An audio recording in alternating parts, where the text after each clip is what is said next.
ఓం శ్రీ మహాగణాధిపతయే నమః. ఓం శ్రీ గురుభ్యో నమః. ఓం నమశివాయ. మార్కండేయ పురాణంలో ఇప్పుడు భృగ్వాది ఋషులు ఉత్పత్తి గురించి తెలుసుకుందాము. బ్రహ్మ సృష్టి యందు మరీచి, భృగువు, అంగీరసుడు, పునస్త్యుడు, పులహుడు, క్రతువు, చక్షుడు, అత్రి, వశిష్ఠుడు అను నవబ్రహ్మలను పుట్టించెను. పిమ్మట కోపమున రుద్రుని పుట్టించెను. శాంతమున ధర్మమునను సంకల్పుని పుట్టించెను. సనక సనందన సనాతన సనత్కుమార ఋషులను 5 మానసపుత్రులను పుట్టించెను. వారు వైరాగ్యమును పొంది తపంబునకు పోయిరి. బ్రహ్మకు క్రోధము రాగా సగము స్త్రీ రూపము సగము పురుష రూపము గల మహాపురుషుడు పుట్టెను. ఆ అర్ధ స్త్రీ పురుష రూపంబున శతరూపిణి అను యోగిని పుట్టినది. ఈ అంగనామణిని బ్రహ్మ శరీరము నుండి పుట్టిన స్వయంభువు అను మనువు వివాహమాడెను. వారికి ప్రియంవ్రతుడు, ఉత్తానపాదుడు అను 2 పుత్రులు, బుద్ధి, ప్రసూతి అను 2 కుమార్తెలు పుట్టిరి. వీరిలో బుద్ధిని రుచియు, ప్రసూతిని దక్షుడు వివాహమాడిరి. రుచికి యజ్ఞుండను పుత్రుడు పుట్టెను. వానికి దక్షిణాయను భార్యయందు యామములు అను పేరుగల దేవతలు 12 పుట్టిరి.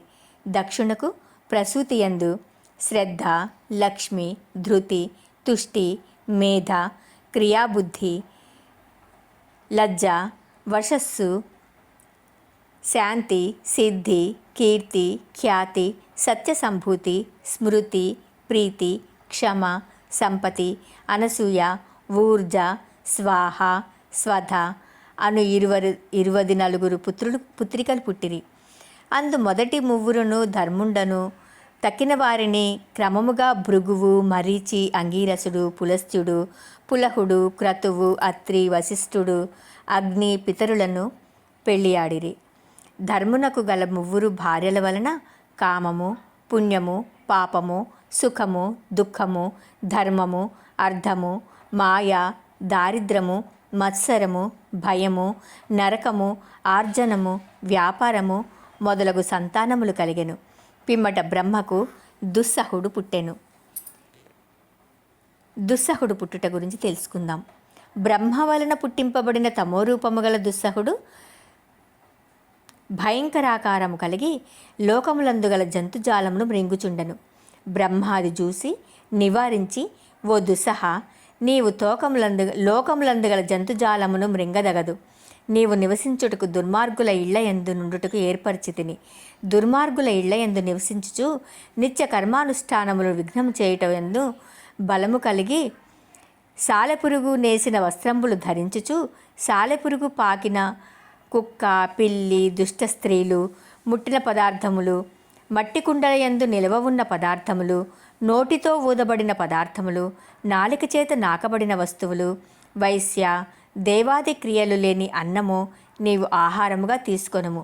మరియు ఓ దుస్సహ, నీడయందును, వెన్నెలయందును, ఆరుబయటను, ఉదయ సాయంత్ర సంధ్యకాలముల యందు భుజించట, నిద్రించుట ఇటువంటి కార్యములు చేయు వారి పుణ్యములు నీకు చెందును.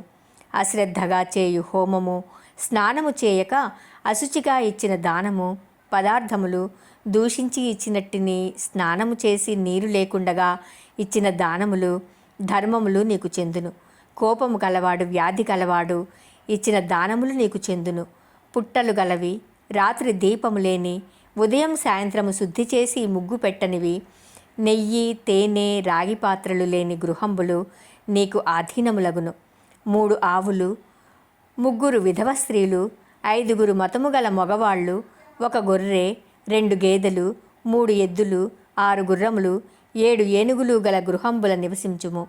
దుర్మార్గులుండు స్థలములందు నీవు సంచరింపుము.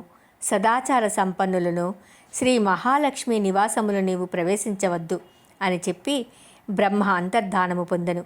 ఆ ప్రకారమే దుస్సహుడు సంచరించుచుండెను. ఓం నమశివాయ.